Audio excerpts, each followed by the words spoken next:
सोचो दोस्तों, 1928 की लाहौर की सड़कों का मंजर। वहां एक शांतिपूर्ण प्रदर्शन हो रहा था जो साइमन कमीशन के खिलाफ था। सामने थी ब्रिटिश हुकूमत और आंदोलन की अगुवाई कर रहे थे पंजाब के शेर लाला लाजपत राय। लेकिन तभी एक अंग्रेजी पुलिस ऑफिसर स्कॉट ने भीड़ को भगाने के लिए लाठीचार्ज के आदेश दे दिए। इस हिंसा में लाला जी को भारी चोट लगी और वे गंभीर रूप से घायल हो गए। इन्हीं चोटों के कारण कुछ ही दिनों बाद 30 अक्टूबर 1928 को लाला लाजपत राय की मृत्यु हो गई। इस घटना से शुरू हुआ लाहौर कॉन्स्पिरेसी केस और इस कहानी ने एक जवान को बना दिया शहीद आजम। वो जवान और कोई नहीं दोस्तों, भगत सिंह थे। लाला जी की मौत की खबर पूरे देश में आग की तरफ फैल गई और हर तरफ शोक और आक्रोश की लहर दौड़ गई। इस माहौल में HSRA मतलब हिंदुस्तान सोशलिस्ट रिपब्लिक एसोसिएशन के क्रांतिकारी जैसे भगत सिंह, राजगुरु और सुखदेव ने कसम खाई कि वे लाला जी की शहादत का बदला लेंगे। उनका निशाना था स्कॉट, जिसने लाठीचार्ज करवाई। योजना पहले ही बना ली गई थी और 17 दिसंबर 1928 को लाहौर पुलिस मुख्यालय के बाहर HSRA के क्रांतिकारी उसे अंजाम देने के लिए पहुंच गए। पर उस दिन किस्मत को दोस्तों कुछ और ही मंजूर था। स्कॉट की जगह ASP JP साउंडर्स को गोली लग गई। सबसे पहले गोली राजगुरु ने चलाई, फिर भगत सिंह ने साउंडर्स को दोबारा निशाना बनाया। पीछे से चंद्रशेखर आजाद ने कवर फायर दिया और अपने साथियों की सुरक्षा सुनिश्चित की। हालांकि इस गोलाबारी की गूंज यहीं तक सीमित नहीं रही। पीछा करते हुए हेड कांस्टेबल चनन सिंह भी भीड़ में शहीद हो गए। अगली सुबह यानी 18 दिसंबर 1928 को क्रांतिकारियों ने लाहौर छोड़ दिया और भारत के अलग अलग हिस्सों में जाकर भूमिगत हो गए। उन्होंने लाहौर की दीवारों पर लिखा, साउंडर्स की मौत लाला लाजपत राय की मौत का बदला थी। दोस्तों, यहाँ से कहानी आगे बढ़ती है और पहुंचती है सन 1929 के शुरुआती महीनों में।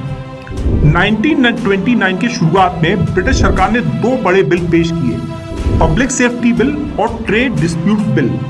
HSRA ने तय किया कि इन बिलों के खिलाफ विरोध होगा और आवाज आम जनता तक पहुंचाना जरूरी है। तारीख तय हुई 8 अप्रैल 1929। जगह सेंट्रल लेजिस्लेटिव असेंबली दिल्ली।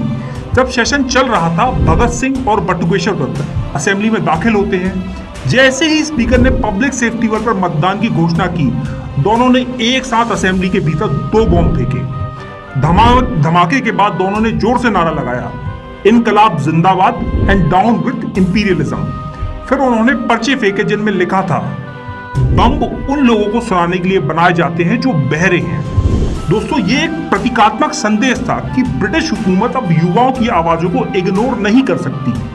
भागना उनका उद्देश्य नहीं था, इसलिए दोनों ने खुद को पुलिस के हवाले कर दिया। उनका कहना था, हम चाहते हैं कि हमारी आवाज अंग्रेजी सरकार तक सही से पहुंच जाए। सेंट्रल असेंबली बम कांड के बाद भगत सिंह की लोकप्रियता आसमान छूने लगी। उन्होंने गांधी और नेहरू जैसी हस्तियों को भी पीछे छोड़ दिया। पूरे देश में उनका नाम मशहूर हो गया और वे युवाओं के हीरो बन गए। इसके बाद लाहौर जेल के अंदर एक ट्रिब्यूनल बनाया गया और क्रांतिकारियों पर लाहौर कॉन्स्पिरेसी केस चला गया, जिसमें HSRA के कुछ पुराने सदस्य गवाह बन गए, जैसे हंसराज वोरा, जय गोपाल और फणींद्र नाथ घोष। उन्होंने न सिर्फ अंदरूनी बातें उजागर की, बल्कि क्रांतिकारियों की सीधी भागीदारी भी इसमें सम्मिलित कर दी। 7 अक्टूबर 1930 को ट्रिब्यूनल ने अंतिम फैसला सुनाया।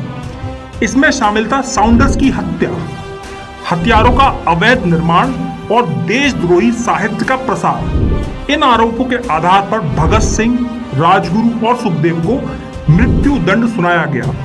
अन्य क्रांतिकारियों को भी आजीवन कैद और बाकियों को अन्य प्रकार की कैद मिली और साथ ही उनकी अपीलें भी खारिज कर दी गई। अंततः 23 मार्च 1931 को भगत सिंह, राजगुरु और सुखदेव को फांसी दे दी गई।